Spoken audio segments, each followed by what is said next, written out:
please.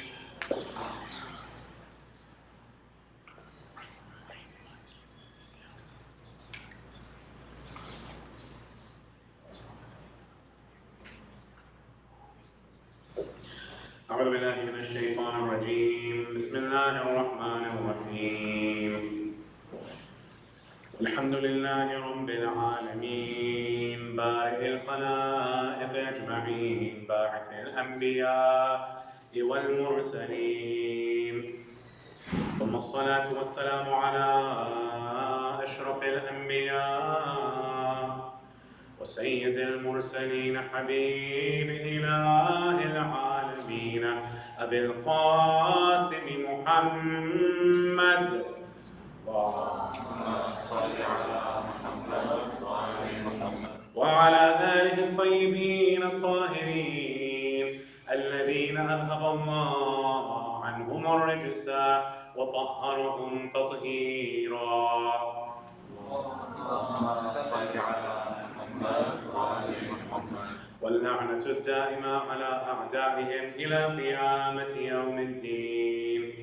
السلام عليك يا أبا عبد الله، السلام عليك يا ابن رسول الله، يا غريب كربلاء. رزقنا الله في الدنيا زيارتكم وشفاعتكم في الدنيا وفي القبر وفي الآخرة. أما بعد، يقول الله في محكم كتابه وقرآنه المجيد وقوله الحق: أعوذ بالله من الشيطان الرجيم، بسم الله الرحمن الرحيم. فوربك لنحشرنهم والشياطين ثم لنحضرنهم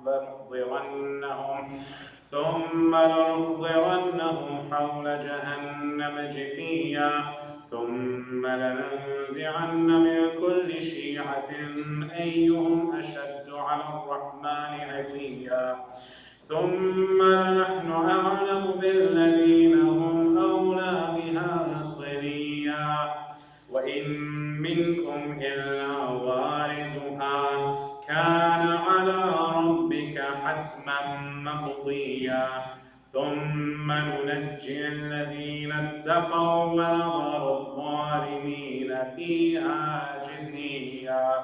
آمنا بالله، صدق الله العلي العظيم. أفلح من يصلي على محمد وآل محمد. اللهم صل على محمد وآل محمد. Respected brothers and sisters, Assalamu alaikum wa rahmatullahi wa barakatuh. We have gone now into our 7th night in these discussions of what happens to us after death, and now we are at the point, having discussed many of the previous chronological things, of course not all of the things that happen to us in between death and tonight's lecture, but tonight's lecture, inshallah, we will be focusing on one of the final things that happen to us on Yawm al-Qiyamah, and that is the Sirat and its valleys or its stations. First and foremost, a few housekeeping things. There were some things yesterday when we were talking about the scales that did not get completely covered, and so we'll bring that up today. Who exactly has been sorted and does not come to the station of the Sirat? Who has been sorted already out when it came to the level of the scales, and they are no longer with the rest of the people who are still being sorted out at the level of the Sirat, meaning they have no more chances, they're already kind of being taken to Jahannam. Who are those people, brothers and sisters? They are those whose deeds completely were nullified. I know many of us have questions, for example, well, okay, we know what's going to happen to us maybe, but what about everybody else? What about people who are maybe from a different religion? Maybe they were good people, but they had no religion, right? So we need to kind of see where those people drop off, or what happens to them. Are they even given another chance? Some people are given another chance. We'll look at those people later tonight. Some people, unfortunately, like in the game shows, they're sent home, right? Except over here, the final home for them, for those people, is the worst of abodes. It's the worst of homes, and that is Jahannam. Who are those people? The Quran says that there are 4 or 5 different things that could have happened in this life. If any one of those came, something called hubut. Hubut means that it is a complete zeroing out of the account of deeds. It is a complete reduction from, you could have had some good deeds and now it is absolutely worth nothing. Reduction down to 0. Couple of acts that could have done that, hubut happened completely to their deeds. What are those deeds, brothers and sisters? We find first and foremost the act or even belief of shirk. Shirk, probably all of us know, because it is the cardinal sin, it is the #1 sin in Islam that is unforgivable. What is that sin? In plain English, to associate partners with Allah subhanahu wa ta'ala. Now, of course, there are categories of shirk. The shirk al-akbar, that everybody knows, okay, yeah, fine, you don't go and worship idols next to Allah. You don't go and make others at the same level as Allah. This is something that we as Shi'a are many times accused wrongly of. And there are many things that we can do to go and prove that those who accuse us are wrong. That's not the, intention of tonight's lecture. If someone from leadership, if we could kind of have the volume even a little bit louder, because I can hear from the Arabic side starting to interfere, and if I can't hear myself, then I can only imagine what you guys are able to do. Sallu ala Muhammad wa ali Muhammad. Let's have another louder salawat in honor of Imam Hussein alayhi salam. Allahumma salli ala Muhammad wa ali Muhammad. So, actual shirk, the shirk al-akbar, this is something that we can identify very clearly.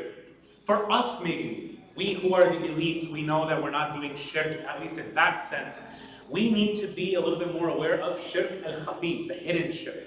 This is the kind of shirk that Rasulullah sallallahu alayhi wa sallam has said that this hidden type of shirk is harder to identify than a black ant on a black rock in the pitch black dark of the night where there's no moon, no stars. It's harder to identify than that. So if we have those kinds of things, we need to be a little bit more well versed in our literature, the Quran, the Hadith, and see if we have maybe those kinds of problems. This goes back to yesterday where we were talking about muraqabah and muhasabah. Always trying to do a little bit more, always trying to see if we could have done a little bit less sins. So shirk is #1. #2, what else completely zeroes out the account? Whether or not you were a very good person or not, whatever deeds you brought with you, all of them have 0 weight attached to them. We talked yesterday a lot about the weights. What else has no weight? If you do kufr. If you do kufr, meaning if you have completely recognized that this is part of the religion, maybe you understand it, maybe you don't, but you say, no, I reject this, having known that it is authentic, and Rasulullah or the Imams, or Allah subhanahu wa ta'ala himself in the Quran is asking this of you, and you reject, kufr is something that can completely zero out your actions. Have no weight left. Why? Because you willfully rejected something that you knew. Not you rejected something that you were maybe a little bit unsure of. No, it's okay to ask questions, but if you become convinced, now you don't have any excuses. And now Allah subhanahu wa ta'ala has said in the Quran in Surah Al-Ma'idah, ayah #5, that these things will be the deeds will be completely zeroed out. What's #3? If you do irtidad. What is irtidad? Basically, if you become a murtad. Okay, I explained an Arabic word using another Arabic word. What's the English? The English is basically if you completely leave the religion. If you have become convinced, not just you say with your lips, La ilaha illallah Muhammadur Rasulullah, and then you leave. No. In your heart of hearts, you are absolutely convinced that this is the truth, and after that, for some reason, you leave. Yeah, that's going to be a one-way ticket too, having no weight at all attached to your deeds, zeroed out your account. Okay, so that's 3 out of 4. What's the 4th and final one? Surah Al-Kahf comes and says in ayah number 103 through 105 that if you reject the ayat of Allah, Now, this can be the actual ayat of the Quran. This could be rejecting any of the Imams of Ahlul Bayt, any one of the correct Imams of Ahlul Bayt. This could be rejecting any of the ayat of Allah. If you reject the ayat of Allah, may Allah save any of us from going down this path. Or if you completely reject such a thing called Yawm al-Qiyamah, no man, this is all hoax. There's no such thing as Yawm al-Qiyamah, this isn't going to happen. Okay, having that belief, zeros out of your account. So these people do not make it with us to the next station of Yawm al-Qiyamah that we're going to be discussing tonight, which is the Sirat.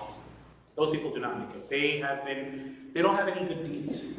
They're completely hopeless and they go their way while we go towards this bridge, the Sirat. Maybe some of you know it in Urdu as Pul Sirat or Sirat al-Pul, right? These are different names for the same reality where we have a razor-thin bridge. Right? What is the Pul Sirat? It's a razor-thin bridge, sometimes as sharp as a sword's edge, sometimes as thin as a hair. You're telling me I have to go and walk on that? Yes. We'll analyze tonight, inshallah, in the upcoming segments of tonight's presentation, 7 different valleys or stations where we will be stopped and asked about various things in our life. And then we'll look at who does intercession, who qualifies for intercession, as well as what are some things, some a'mal that I can start doing from now in my day-to-day life, in our Islamic calendar, that can help me when I get to the bridge of Sirat. So first and foremost, what is Sirat? Sirat, many of us have even, maybe when we contemplate, when we're reciting Surah Al-Fatiha, we recite, Ihdinas Sirat al-Mustaqim. Guide me to that path that is upright. Sirat al-Mustaqim, as we'll see, is exactly this Sirat, that is the road to Jannah, which has been stretched over hellfire itself. When Allah subhanahu wa ta'ala says that there is none except that you will have to enter it, we'll look at this ayah as well. The ayahs that I looked at the beginning when I recited them in the Arabic portion, when I recited those ayahs, we'll look at exactly what does this mean, to enter Jahannam. Why do we all have to enter? Right? And does it have anything to do with this bridge? As I'll eventually, inshallah, towards the later parts of this presentation show, yes, it is exactly this bridge. Because it is Sirat al-Mustaqim. Yes, it is a bridge, but it's not just any bridge. Metaphorically, this was also the bridge that you were walking on this whole entire time in your life. The bridge is nothing other than the manifestation of how you did in this life. Meaning, if you want to be safe over there on the Sirat and not slip off of it and have to go into the hellfire, which is underneath, then don't slip with regards to religion. Where does the Sirat become narrow? When choices in this dunya become hard. And it becomes very hard. Am I going to do the right thing? Or am I going to do what my culture wants me to do? Or what my parents want me to do? Or what X, Y, and Z want me to do? Maybe my friends, peer pressure. Am I going to do what they want me to do? Or am I going to do what my religion wants me to do? So for example, I'll give you one example that for those of you who are married, maybe you went through this. If you haven't been married yet, then you have this to look forward to. It's not fun. Especially if you're trying to do the right thing and observe your religious obligations. When it comes to having a halal wedding, for example, there are many, many traps that shaitan sets. And if you fall into them, don't be surprised when you get to that portion of your life. Maybe you get to 30 years out of a lifespan that is 100 years in this dunya. 30% of the way, right, because 30 out of 100 is 30%. 30% of the way on the Sirat, don't be surprised if you slip on your wedding day, you might slip over here on the Sirat. Does everybody understand how the Sirat corresponds to my life here in dunya? Yes? So now let's go back to the wedding example. If I go to the day of my wedding, and I start to slip up, let's say, for example, I don't see the wedding day as a day of ibadah, a day where Allah has answered my prayers and He's finally given me someone for marriage. Many of the brothers, many of the sisters, maybe you have a hard time or you're having a hard time maybe even meeting the right person. And maybe if you found a couple of right people here and there, you're like, okay, well, what are my next steps? I don't know how to go to my parents, go to their parents. What is the halal way in the West in 2023 in Texas, right? How do I go and approach this very important matter? Well, I'll at the outset go and say that whether it's in Q&A or in discussion tonight, any of the other nights, you can come and ask me, okay? I'll tell you what worked for me, okay? I've been through that fire, and I didn't slip, and alhamdulillah, I'm on the other side. So if I can be of help, then it'd be my pleasure to go and help anyone of you. But for example, maybe some of us have told ourselves that, okay, we'll just have a DJ, we'll have some music, and then afterwards we'll go and do some tawbah. This is what the brothers of Yusuf also went and said. We'll go and kill Yusuf, we'll go and throw him in the well, then we'll become righteous people, we'll go and do some istighfar and some tawbah, go and get the masbaha, the tasbih and everything, and do some couple thousand istighfar, we'll be good. We're supposed to learn from both Yusuf, right? We're supposed to learn from his brothers as well. Don't become like them. So don't come and think that, oh yeah, this is by the way the mentality of shaitan. Yeah, go ahead and just do the sin. Later on, Allah is Ghafur Rahim. Later on, once you've done it, then you start thinking, how is Allah ever going to forgive me? Might as well just give up and forget about all this, right? Neither of those thoughts on either side of the equation are right. First and foremost, you shouldn't just say, yeah, let's go and do the sin so that Allah will forgive us. How about you just stay away from the sin? That way you don't have to worry about will Allah forgive me or not later on, 2 minutes later.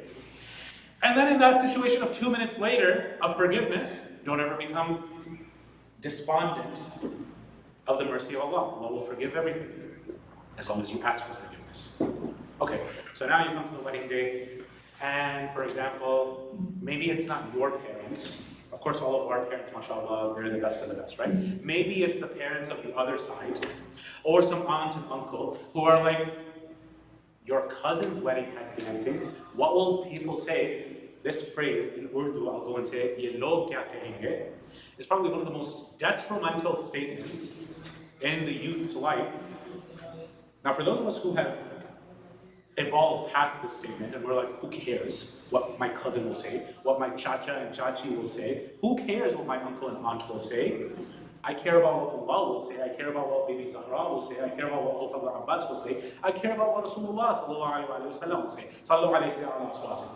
Allahumma salli ala Muhammad wa alihi. Let's have another loud salawat for Fatima Zahra. Allahumma salli ala Muhammad wa alihi. If my priorities are set correctly, and I care about people who I'm supposed to care about, then it becomes very easy. If I care about culture, however, and this phrase of log kya kahenge, what will the people say? Yeah, then I'm in for a world of pain over there on Sirat, because all I have are slips here and there. This is where the path becomes narrow, brothers and sisters, where it becomes narrower than a hair, narrower than the edge of a sword, because no one else is going to come on this path with you. Everybody has to come on this path alone. It's you and Allah. If you were able to go and safeguard your religion, then guess what? That small little path is as wide as can be, because you know what you have to do. If not, if you slip here, that equals to a slip over there. So now, let's come to what else we can expect over here. And when it comes to the wedding, before I move on from that example, sometimes before the wedding you need sabr. Everybody, of course, knows that after the wedding you need sabr. That person who you used to love and is the light of your, and the joy of your eyes, you're going to need sabr with them, right? But sometimes even with your parents, sometimes even with the other side, sometimes with aunts and uncles, cousins, whoever has a say, all these chefs are in the kitchen and they all want to go and throw in their mirch and masala into how your wedding is supposed to go. And the last people who have a say is Muhammad and Al Muhammad, the Ahlul Bayt. Yes? Here, if you have sabr, and you don't erupt at those family members, then we have some good news from the Ahlul Bayt. That those of you who have sabr, you will not be made to wait on Yawm al-Qiyamah. You who waited with your wife and had patience. You who had patience with your husband. You who had patience with your family members, with your parents, with your children. Whatever stage required patience, if you became of those who were the sabirin, those whose quality, whose second nature developed into becoming a patient person, then Allah subhanahu wa ta'ala will say, you think I'm going to make you wait? Just like how I made you wait in the dunya, I'm going to make you wait on the akhirah? No. You get to cut in front of everybody in the line. You may have been one of those people who had sabr when people cut in front of you in line. Now everybody else will have to have sabr as you cut in front of them in line. Yawm al-Qiyamah, if you haven't figured out by now, is a place not only of the balances and the mizan, but it's a place where we will be balanced out. What do I mean by balanced out? I mean that those people who were arrogant over here, they will be humbled. And the people who are humble in the dunya, they will be elevated. They will have lots of things to be proud about. Now look, come and read my book. Right, as the Quran says.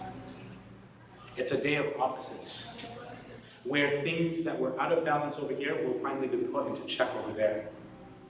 If you had your wedding, your marriage, your raising of kids, and for those of you who are not married, your childhoods, your youth, if you had that in check, then the beginning portion of your Sirat will also be in check. And as we've mentioned even in the other portions of Yawm al-Qiyamah, for example, the books of deeds, which was 2 nights ago. The scales of deeds, which was last night. Today, the Sirat. Does Tawbah have anything to do with whether I will still fall, whether I'll still have to account for it on the scales, whether I'll still have to see it and everybody will have to see it in the books of deeds? Yes, Tawbah does come in, and it plays a huge aspect. But what is the difference, brothers and sisters, between Tawbah and Istighfar? Istighfar is where you just come and say sorry to Allah subhanahu wa ta'ala. Basically, you're like, can you just cover for me? And, inshallah, I won't do it again. Tawbah, if it's done correctly, means to completely turn and have a 180-degree shift. Where you don't just come and say sorry, you say to Allah, Ya Allah, from now on, I'm coming your way. I know I was going the opposite way of you, but from now on, I will be coming your way. That's the tawbah. If you can do tawbah and you completely leave that sin, and you completely leave it, and you are able to come on the path of Allah, this is what tawbah is. This is what will completely save us from having to slip on the Sirat, having to, for example, account for those deeds when it comes to the mizan, and see those deeds being reenacted when it comes to the books of deeds. So, now I want to come to something that really perplexed the Mufassirin. We've already explained, and I won't go into this scary hadith, because I don't want to be labeled as a scary one. I just want to make sure that everybody's able to safely get into paradise, right? But in this one hadith of Rasulullah sallallahu alaihi wasallam, when he describes hell being brought forth on Yawm al-Qiyamah, he says that over it will be drawn a bridge. In some of the hadith, multiple bridges, multiple Sirats will be drawn, one after the other. And we'll look at what exactly each of these valleys on the Sirat is. We'll look at what exactly we have to be careful of when we come to this portion of Yawm al-Qiyamah. But first and foremost, when it comes to hell, there is a passage of ayat that I'd like to recite, but this time, because we've already done it in Arabic, and because we're running short on time, in English. What exactly do these ayat have to say, and what's the problem that the Mufassirin had to solve over here? Allah subhanahu wa ta'ala says, and for those of you who are following along at home, this is Surah Al-Maryam, this is the 19th surah, from ayah number 68, up until ayah number 72. Allah subhanahu wa ta'ala says, then I swear by your Lord, فَوَرَبِّكَ, we will surely gather them with the shayateen, and we will surely bring them around hell on their knees. Okay, so far so good. Nothing really that needs to be interpreted. Then from every group, from every single Shia, from every single group, we will draw whichever of them were more defiant towards Ar-Rahman. Meaning the worst of the criminals will go and draw them out from each and every single nation and draw them out. We'll analyze this drawing out and what exactly this means with regards to the Sirat. Then Allah subhanahu wa ta'ala says, then we surely know best those who deserve to enter it most. Then Allah subhanahu wa ta'ala says, this is the ayah that we're going to be focusing on. There is none from any one of you, none among you, except that you will have to enter it. وَإِن مِّنكُمْ إِلَّا وَارِدُهَا, ayah number 71. كَانَ عَلَىٰ رَبِّكَ حَتْمًا مَقْضِيًّا. This is already a decided, certain matter with Allah. Does that mean that I have to enter hell? All of us have to enter hell? We'll see what the Mufassirin have to say. Then in ayah number 72, ثُمَّ نُنَجِّي الَّذِينَ اتَّقَوْا. Then we will save those people who had taqwa and leave inside the wrongdoers inside it. Okay, so now, Mufassir number one, who we're going to be consulting and asking, is Allama Tabatabai, who we've consulted a lot in this series. Allama Tabatabai says that this wariduha means that, okay, just like how the previous ayah said that everybody will be brought around it, everybody will just be brought around to the edge of hellfire, but only the bad people will have to go in. Pro over here, let's look at the pros and cons. Pro of Allama Tabatabai is, okay, the good people don't have to go into hell. The bad is, the word itself is wariduha. You have to enter it. The other ayah, 72, comes and says, then we'll save the people who had taqwa out of it, and we'll leave the bad people, the zalimeen, inside of it. So there's one pro and two cons, linguistic and the ayah itself. The context shows that people were inside. Mufassir number two, Nasr Makarim Shirazi. What does he have to say in Tafsir al-Namuni? He says that no, the Arabic means that we have to enter it. And so each and every single one of us will enter Jahannam. What's the pros and cons of this one? Pros, okay, we understand that everybody will have to enter it, just like the ayah says, and you're absolutely correct, the Arabic word means enter. Ayah number 72 says, we'll save the people of taqwa and we'll leave the rest inside. Okay, but the con is, why do the righteous people have to go inside? The people of taqwa, why do they even have to go inside hell for, in the first place? Ahlul Bayt, the prophets, why do they have to go inside? Fine, maybe we're sinners. Why do they have to go inside? So here's the con of Nasr Makarim Shirazi's tafsir. Enter the discussion Ayatollah Jawadi Amali. What does he have to say? He reconciles all of these and it's just pros. There's no cons. So far we've had cons of, well, why does the righteous people have to enter it? Or what about the linguistic or the ayah's context? Ayatollah Jawadi Amali comes to the rescue. He says that what we're all entering is Jahannam, not Nar Jahannam. He sees a subtlety of what Allah Ta'ala says. He says that there's a difference between Jahannam and the fire of Jahannam. Interesting. Now we come back to that hadith of Rasulullah where he says that the bridge has been, stretched over hellfire. It's over hellfire, but that atmosphere that's still above it is still technically considered hell, Jahannam. So Ayatollah Jawadi Amali says, yes, we will enter Jahannam, but we will not necessarily be in the fire of Jahannam. The ayah is very specific in Surah Al-Maryam that we just have to go through Jahannam. And this corresponds with many of our hadith. For example, one hadith, Rasulullah sallallahu alayhi wa sallam, sallu alayhi wa sallam, please. Another louder salawat in honor of the holy household.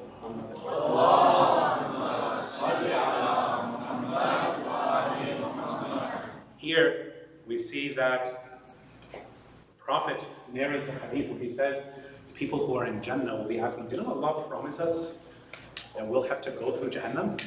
And it'll be told to them, you did go through it, but the fire was turned off while you were going through. Another hadith where the Imam says that hellfire, you know how in Surah Al-Qaf, hellfire is talking? Another speech of hellfire, according to the Imam, is hellfire will call out to the believer, "O believer, traverse even quicker over me while you're on the Sirat, because your purity cools my flames. So go faster so that you're not cooling my flames." These are all in conjunction and all in line with what we've just said from Ayatollah Jawabi Amani. So, now that we've completely understood over here this ayah of Surah Al-Maryam, now we have to see, well, what exactly are the 7 valleys or the 7 stations that our Imams have told us about to watch out for, and all of these correspond with something or another from our wajibat here in dunya. What are they? First and foremost, in our hadith, there's a 3-for-1 in the first station, in the first valley. 3 things that we asked in the first valley. If we have deficiencies in any one of these, we can expect a slip. And we'll come to these slips. How do people come out of the slips, and how do they get back on the path, onto the Sirat, and how do they make it through? We'll come to that after this, inshallah.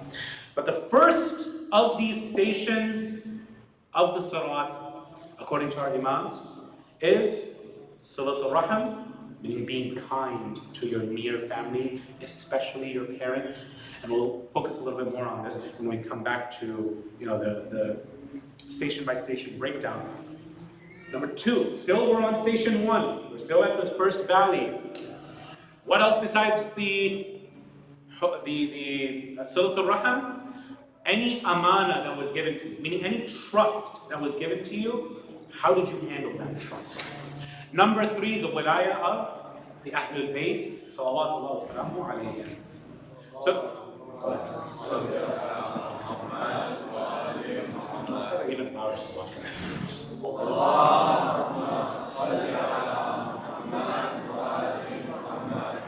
Salatul Rahim, brothers and sisters. Quickly, I want to touch on both sides, parents as well as kids.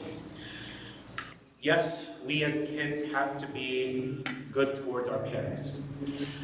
Yes, we have to go and try to keep our relations intact with them. Yes, there are ayat. That was scary. Not as scary as the slip of Sirat, but I mean, this is an iPad, right? It's Apple. You know how these things break, right? Sallu ala Muhammad wa ala Muhammad. Allahumma salli ala Muhammad wa ala Muhammad. For kids, we have an ayah that I want to touch on, which is وَخْفِضْ جَنَاحَكُمْ لَهُمَا مِنَ الذُّلِّ مِنَ الرَّحْمَةِ. Lower the wings. Mics, right?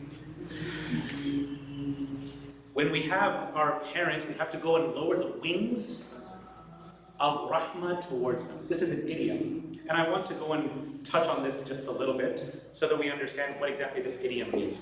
It means that when you grow up and your parents still treat you like they're masoom bacha, right? They're a small little kid, right? Even if you grow up, they still treat you like this. Even if you become married and you have kids, and their grandparents, your parents, treat you still like this, and it's embarrassing. What is this metaphorical bird spreading its wings? See, when the bird was young, it was completely reliant on the parents for its rizq. Mama bird would come with the worm, feed the baby bird, and the baby bird is happy. Once it grew up and it learned how to fly by itself, now it's ready to go and spread its wings. I don't have to be here. I don't have to go and take this. Who do you think you are? I can just drive away. I can do anything that I want. I can just go and spend time with my friends. Now, of course, birds don't drive. They don't spend time with their friends. This is us. If we start to have that kind of attitude, we're going against what the Quran wants us to act towards our parents. This is not for any parent to come and use that ayah and use it like a club to go and beat their kids over the head with. Like, see what Mulana said? See what the Quran says? No. This is for you as kids to understand yourselves and then do towards your parents. Now, here's what you're not supposed to use as a club to go and beat over the head with your parents, and parents aren't supposed to, Parents are supposed to come to the realization themselves and act like this towards their kids. What's this on the other side of the equation of the seesaw so that we have a balance? What does Rasulullah sallallahu alaihi wasallam say? He says, my la'na, my curse is on those parents who make it hard for their kids to keep Silat al-Rahm with them. If you are an overbearing parent, and you make things hard for your kid, for them to even be able to keep the simple salam and wa alaykum as-salam alive, my la'na on you if you make your kids so miserable that they can't even do that. Brothers and sisters who are kids, this is not for you to go and beat this over the heads of your parents like a club. See what Maulana said? Just like how they're not supposed to go and use the other verse and the other ayat over your head. This is for you, when you are parents, to inculcate into yourself and to make this your second nature, that you are not overbearing as parents. Likewise, as kids, you are not supposed to go and say, oof. You are not supposed to go and be raising your wings and saying, I don't need to go and deal with this. Right? I don't even need to go and live here anymore. I'll just go and find an apartment to rent. Of course, birds don't have apartments. This is still us that you're talking about, right? Let's have a request with Allah subhanahu wa ta'ala to come closer as we have more and more people coming in. Sallu ala Muhammad wa ali Muhammad. Allahumma salli ala Muhammad wa ali Muhammad. So Silat al-Rahim, and also the sisters, if you guys could also, I see more sisters coming in, so if you guys could also bunch up together and kind of make more room. We have some sisters and brothers. Brothers and sisters who are in the second gymnasium, please, we have room over here, please come this way. If you don't have some kind of a medical problem or a back problem, of course, I'll look for a doctor's note, right? But otherwise, no chit-chat over there. Please come over here. That is distracting, and we ask all of you to come here and join us in this hall. Sallu ala Muhammad wa ali Muhammad. The second thing that I want to speak about very quickly is about the wilayah of Ahlul Bayt. Amanas is not so much of a, hopefully, if someone trusts you with an amana, you better take care of it like it's your own belonging. That's all I'll say about the amana. Do not treat amanas lightly, because this will be asked about when it comes time on the Sirat.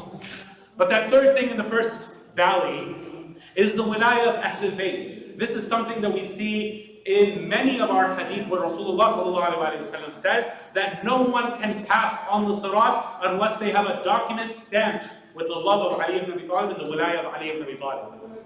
And of course the rest of the imams, the 12 imams. If the person does not have that document, they will be asked, where is it? Where are your documents? Similar to when we are at border patrol and we're going to Canada, or probably over here. I mean, I'm from Michigan, right? For me, the border over there is the northern border. You guys are over here in the south, so if you guys are going to Mexico, the southern border, right? Where are your documents? Come on, we need to see this before we let you in through this point of entry. Similarly, people who do not have that wilayah will be stopped. And we are told that if you are stopped at any one of these stations on the Sirat, on Pul Sirat, it's anywhere between 70 and 80 years, meaning a lifetime here in dunya, where you will be stopped and you will be asked, وَقِفُوهُمْ إِنَّهُمْ مَسْئُولُونَ Surah Al-Safat says, stop them, they need to be questioned. And we've been quoting this ayah as well in the past couple of nights. لَتُسْأَلُنَّ يَوْمَئِذٍ عَنِ النَّعِيمِ, right? عَنِ النَّعِيمِ, where you will be asked that day about your benefits. Imam Salih alayhi salam came and asked Abu Hanifa, what do people think that these na'im are, that they will be asked about? He said, like food or water that was, someone gave at Hajj, these, water that was given on a cool day or something like that. Imam Salih says no. The debate is long, he disproves that. Says, what is it then? Abu Hanifa asks Imam Salih, what is it then? Imam Salih says, it is us, Ahlul Bayt. They will be asked about us. We were that ni'mah, that we were sent after Rasulullah to keep them on Sirat al-Mustaqim. They will be asked, what did they do with us? Did they ask about us? Did they stay on our path? Or no? If not, they will be asked. Here, brothers and sisters, as I mentioned at the beginning of the majlis, many of us have questions. What will happen to those who were not on our path? Here, there are many of our brothers and sisters who do not have the wilayah. It's no secret that if even if we take the most liberal of counts, we as the Shi'as account for 25% of the Muslim population, and they account for 75%. They, meaning our brothers in the Sunnah wal Jama'ah. If we take conservative amounts, then they are 90% and we are 10%. What happens to those people when it comes to the Sirat? We do not discount their bad deeds. I mean, their good deeds. Those will be taken. When it comes to the Sirat, we need to have full iman. And if they had anything that was deficient, it will be asked, where is it? 70 to 80 years, brothers and sisters, is metaphorical for however stubborn they are. It could be 3 seconds. Some of our brothers and sisters who are in Ahl Sunnah, they have a deep love for Ahlul Bayt. And for them, it's just a matter of a few proofs here and there, and they will come. Some of these nationalities, they don't need to be named, but we know them to have a sincere love and a hope for Muhammad and Muhammad. Other nationalities, it's quite the opposite, where they will come out in droves and they'll say kafir, kafir, Shia, kafir. Without even mentioning which country that was. You all know which one it is. Others will come and arrest Shia clerics or even Sunni clerics that come and are honest with history, and they'll not only imprison them, execute them, and persecute their families. It's not easy being a Shia. Those people will be asked. And they'll be given that chance. If they get to the Sirat, are you going to accept or no? As defiant as they want to be, as stubborn as they want to be, in Urdu we call it ziddi. As ziddi as they want to be, that's how long they'll have to stay over there. Now, personally, I think it's much easier to just go and accept it over here. If you are convinced and you have the proofs, and the proofs have been there, brothers and sisters, the proofs are online, the proofs are in many well-written academic books. There is no more excuse. Go and study and then choose for yourself. Now, if you're not convinced, yeah, that's a different discussion. But if you were convinced and you didn't accept, you will be asked that day about Ahl Bayt. And this is the station. Once they are ready to accept, remember, Sirat over here is very narrow. You don't want to slip over here.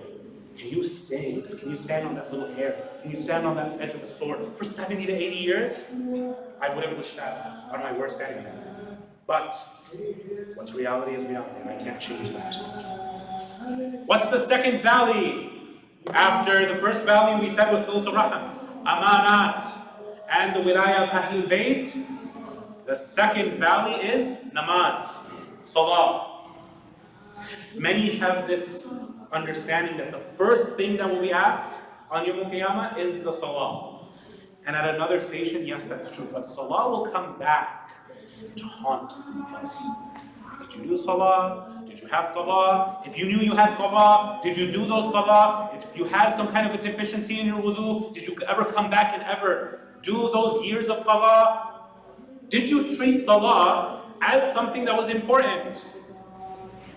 Remember, Surah Al-Ma'mun, it comes and says, وَيْلٌ لِلْمُصَلِّينَ الَّذِينَ هُمْ عَنْ صَلَاتِهِمْ سَاهُونَ. Woe to those who are prayerful, those who do prayers, but they're inattentive to their prayers. Inattentive means what?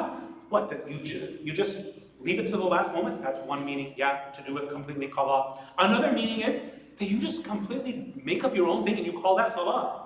Brothers and sisters, salah is not spiritual yoga. You don't just have the option to go and do some cartwheels and backflips and something and say, yeah, Allah, just accept this from me. No. You need to go and pray the way how Rasulullah prayed and the way how the Ahlul Bayt preserved it. If you didn't, then we've already mentioned in the previous nights. I see a lot of faces who weren't here in the earlier nights. I mentioned over there, and inshallah, we'll re-record that lecture. That lecture was not, unfortunately, recorded, but I mentioned over there, don't just leave it to some salih, awlad who you have, some righteous walad, some, offspring that you have to go and just do it for you. Leave a will. If you leave a will and you say, this is how many salahs that I have left, this is how many zakat that I was missing, this is how much khums I was missing, this is how much sawm I was missing, the fasts I was missing. I maybe was not able to do hajj, maybe I wasn't able to go and return people's debts to them. All of these things, make sure you have it in a will, because if your sons don't do it, and maybe your children don't do it, your grandchildren don't do it. Maybe they have some money that they inherited from you. They have to go and use that to go and hire someone who knows how to go and pray to correctly make up your missed prayers. Okay, if they don't do that, maybe you leave behind kids who don't even care about religion. Brothers and sisters, I'm seeing that again, we have a lot more people who have come. Please, sallu ala Muhammad wa ala Muhammad, and let's bring people, even from the other gymnasium, come over here into this gymnasium, join us, and also make room. It's okay if you come and sit over here, it's okay, you're not going to get hurt. I promise, I don't bite. And for those of you who are off towards the atraf, the edges, come closer towards the middle. That way we can go and make more room for those who are coming in. I don't know why, the time is pretty clear. It's 9 o'clock on the thing, and people are coming at 10:05. I don't know what you're expecting to hear, but thank you for coming in. Sallu ala Muhammad wa ala Muhammad.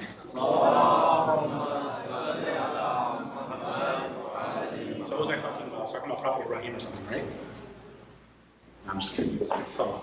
So Salah, if we're not going to be, attentive towards it, then be ready to be passed over here. What's the third station? What's the third value, brothers and sisters? Zakat.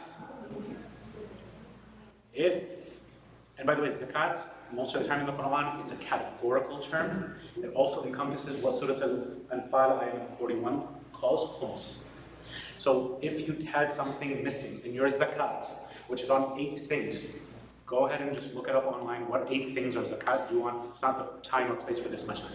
Khums. What is khums due on? Go ahead and look that up. That's, many seminars have been done. It's not my place or time. If those are not accounted for, be ready for that to be questioned on that day, for you to be stopped.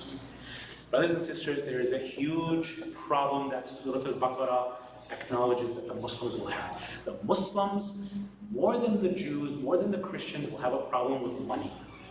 Whether it's borrowing money, whether it's, giving money, whether it's giving sadaqah, all of these things, there's going to be some kind of either a psychological or the actual act of giving money. Brothers, please, we need you to come here. Again, like we mentioned, sallu ala Muhammad wa ala Muhammad. We need you to be over here. No more sitting over there. Let's have Allah salawat ala Muhammad wa ala Muhammad. Allahumma salli ala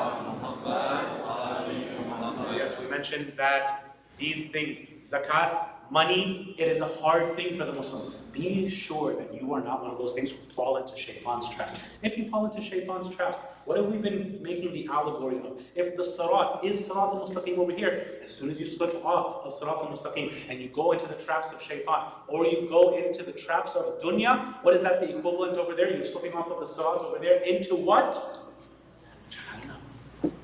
Save yourselves, brothers and sisters. Save yourselves and your family from a fire. Go and tell your families that, hey, this is something that you're doing wrong. Better to go and fix it over here than be asked over there on that little skinny bridge of hair width to go and make it up over there. Can you imagine going and doing ruku and sujood and still doing this acrobatics, this tightrope kind of circus act or whatever? Save yourselves from doing this. Just go and fix it right now. If it's not going to be, this is what, every time someone goes and sits over there and I have to go into a salawat, I keep on forgetting what I was going to say. But what I was going to say is, if you didn't have someone to go and make it up for you here in dunya, then guess what? You have to go and make it up in barzakh. If you didn't make it up in barzakh, what do you think you're going to have? Because these wajibat, they're going to be asked. Allah wants them from you. He's not just going to be like, it's okay.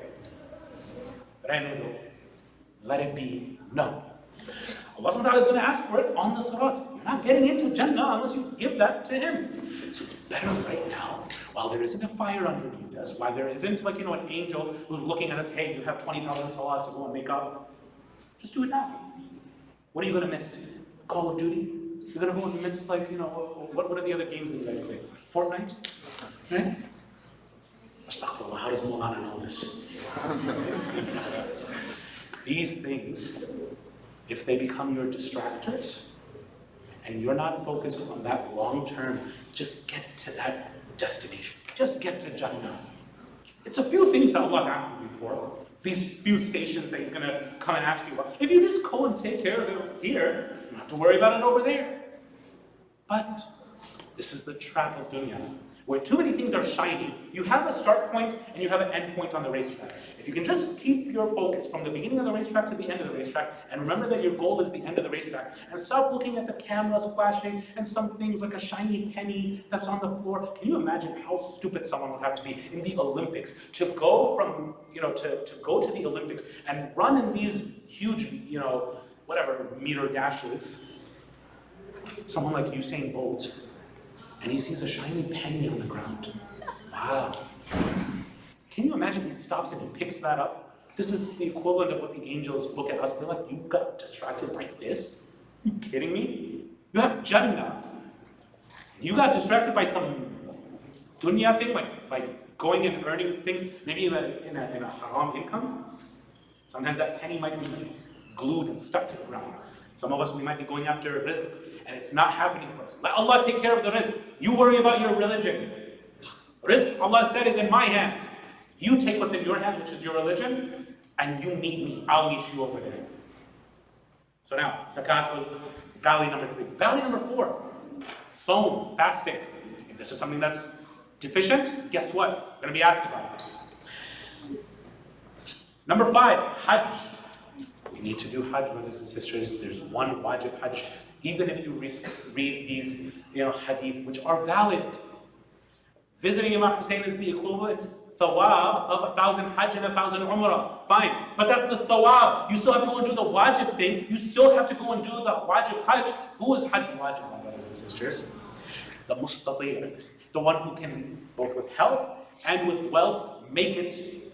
Like I mentioned the other day, right? If you have a money cannon, you can just blast it at the Saudis and be like, please let me in now, right? $60,000, please let me in, right? If you're able to go though, it becomes wajib, you have to go. So now, the Hajj is something that is necessary, and I'll leave it to the 5th classes to go into what are the punishments if you don't do Hajj.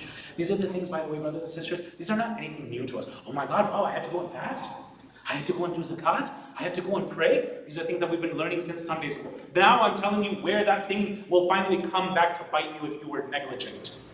If you were negligent. But if you paid attention, this will be your best friend. Your salah will come personified and it'll be there to help you. So we said that valley number 5 is Hajj. Valley number 6 is Tahara. Tahara, brothers and sisters, if you don't observe your cleanliness and make sure that you are in a tahir state, many of your a'mal, they don't become accepted in these kinds of states.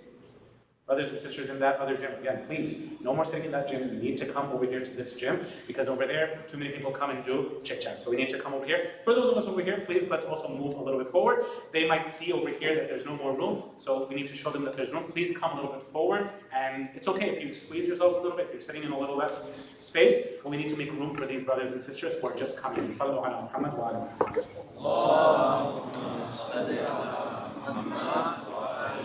2 things to mention very quickly in Tahara, brothers and sisters, what our hadith have mentioned. Number 1, staying in these unclean states. For example, janaba. And I'm not going to define janaba. This is one of those terms. Go and ask your parents, go ask online, go and ask a Maulana. This is not something that I can go into, okay? Janaba is one. Do not stay in janaba for too long. Number 2, for our sisters, hayd, istihada, right? The monthly cycle and what comes after it. Once it becomes time to do the ghusl, do the ghusl. Don't stay in it because you need to go and start doing your prayers. Yes? That's number 1. Staying in it too long. Number 2, if you didn't do it correctly. Brothers and sisters, if there's something that you really should go and look up tonight after this lecture, stay in my lecture. If you're on YouTube, just finish the lecture. We only have a few minutes left. But afterwards, go and find out how to perform ghusl correctly. How to perform wudu correctly. There are many shuyukh who are on YouTube who have gone online. They've done it with their kids on the video camera. The kids are embarrassed. They've done it for your benefit. Now, if you're not even going to go and take advantage of these videos, then what do they do it for? Go and search these videos up. Learn from them. Do exactly what they're doing so that you have no deficiencies and you can come and say, hey, I just did it how that Maulana did it. I did it exactly how they did it. Then you're safe. Yeah? Is that too hard? It's a 2-minute video to go and watch how to go and do wudu. Let's correct these things, brothers and sisters. Otherwise, Tahara, the penultimate, the 6th of these valleys where we will be stopped and questioned, is about Tahara.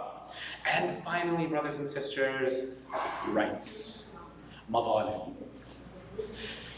Here, either it'll be, and it'll be both actually.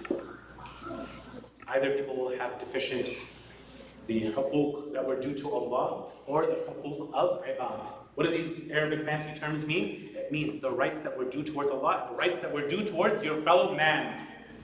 If you had something deficient in either of these relationships, vertical or horizontal. Why do I say vertical or horizontal? Because of a hadith of Imam Ali ibn Abi Talib. Imam Ali was on his way to the battle of Siffin, and he was about to mount his horse. A Jewish man came to him, and he saw that Imam Ali was he's in a hurry. He said, "Oh, Abu al-Hasan, explain to me all of Islam." All of Islam? Says Islam is two things: your relationship with Allah and your relationship with people. Vertical and horizontal. If you have deficiencies in your vertical, right?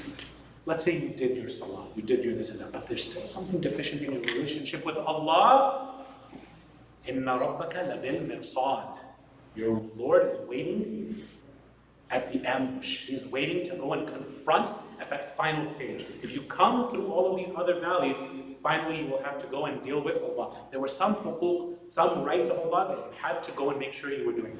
Brothers and sisters, just go and do a quick 5-minute Google search, or even just go and ask your Bing AI and your Chat GPT and your Google Bard. Go and ask them, hey, what are my rights towards Allah? I'm sure even these AIs will be able to go and tell you, right? And then the huquq of the ibad, the huquq towards your fellow man. For example, if I had a right that my brother gave me, or one, it was due from me towards him, but I didn't fulfill it, or maybe I wronged him. This is why, brothers and sisters, the hadith of Ahlul Bayt always say it's better to show up on the Day of Judgment as the oppressed rather than the oppressor. Why? Because when you come as the oppressor, now is that time, and this can be positive for us and this can be negative for us, where if I wrong someone, they can ask me for repayment. They can ask me for something in return for where they wronged me. For example, maybe a tyrant, maybe a tyrannical leader killed a person. Now the child of that person even has something against that person. Not just the person who was killed. The child is like, because of you, dictator, you killed my father. I grew up without a father in my house. The rizq was harder to come into my house. Sustenance was hard. We had to go and do so much. I want my rights from you. Now, the US dollar, the Iraqi dinar, the Chinese yuan, none of these have any meaning over there. So what's the currency over there? Good deeds and bad deeds. Brothers and sisters, I'll quote one example for you from our imams, just to go and show you the severity that Allah takes seriously the rights of people.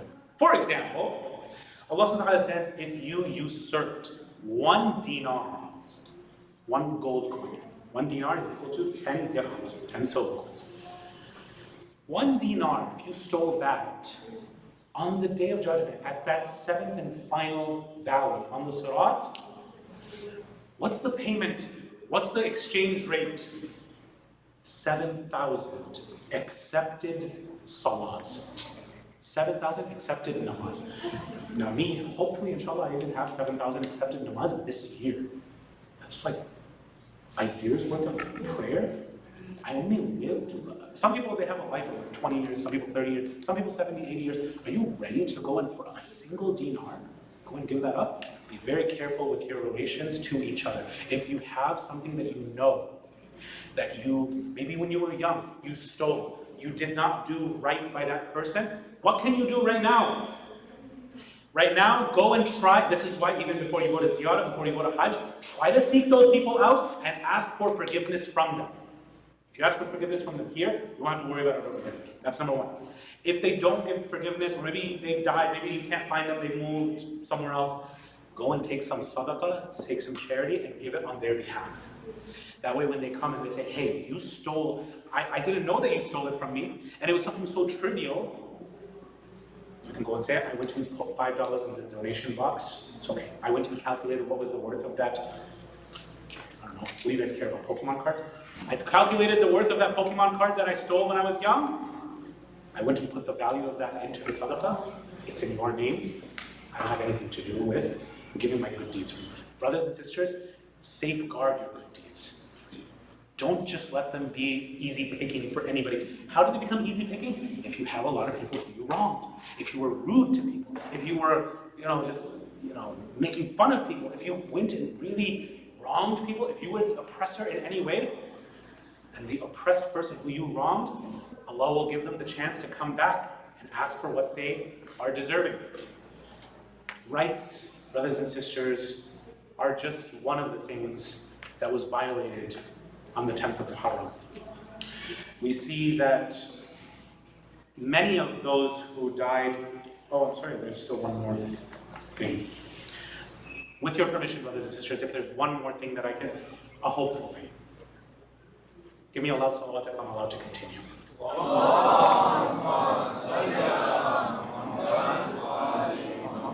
Okay. First and foremost, we know that there's something called shafa'ah. There's intercession. I'll go quickly, okay?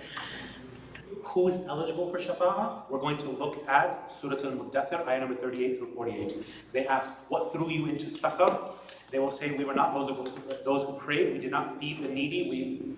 Anything that was haram, we dove into it, and we used to call the Day of Judgment a hoax. Who are those who are eligible for shafa'ah on the Day of Judgment? Those who do the opposite, meaning people who prayed, people who fed the needy, people who forget about diving into the haram things. They stuck as much to what Muhammad and Muhammad, the Ahlul Bayt, they did. Stay on their path and you'll be fine.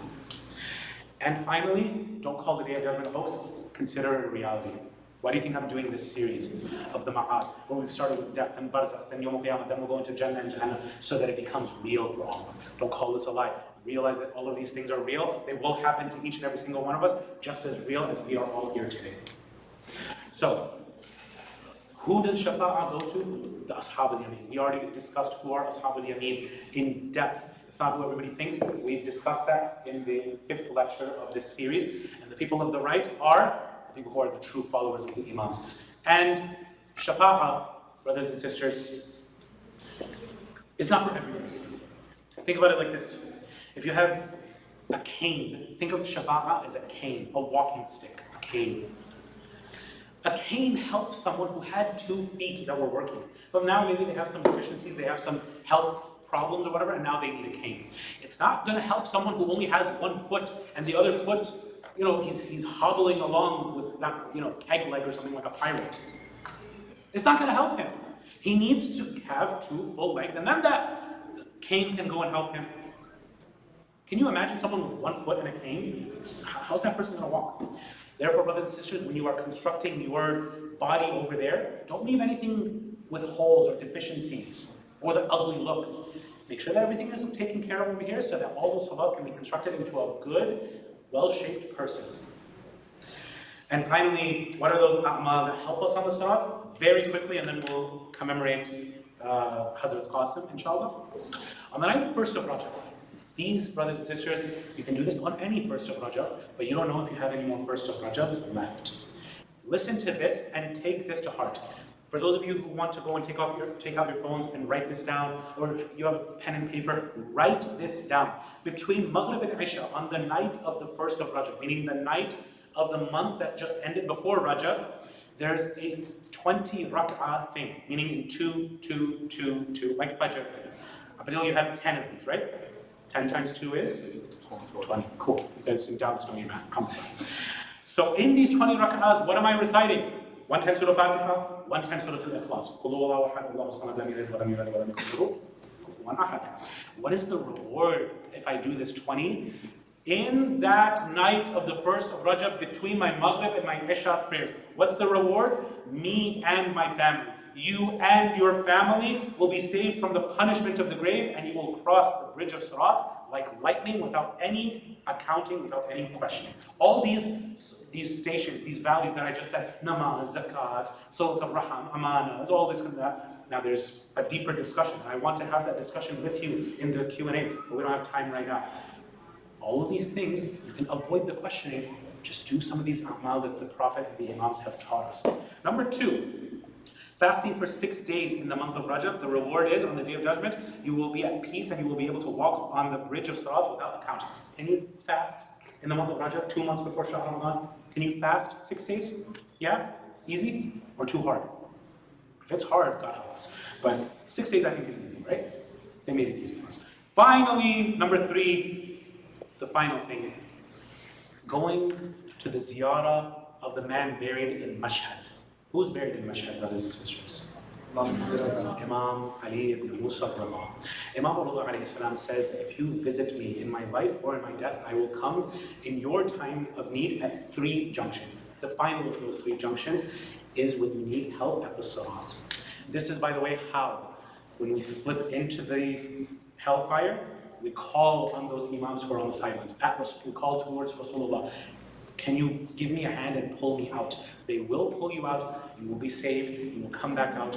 If you have those 20,000 namaz to keep on doing, they'll pull you out. You can resume your salah over there until you go on to the next part, right? God help us if we have all 7 valleys to go and stop at. So let's try to reduce our own burden on the Day of Judgment.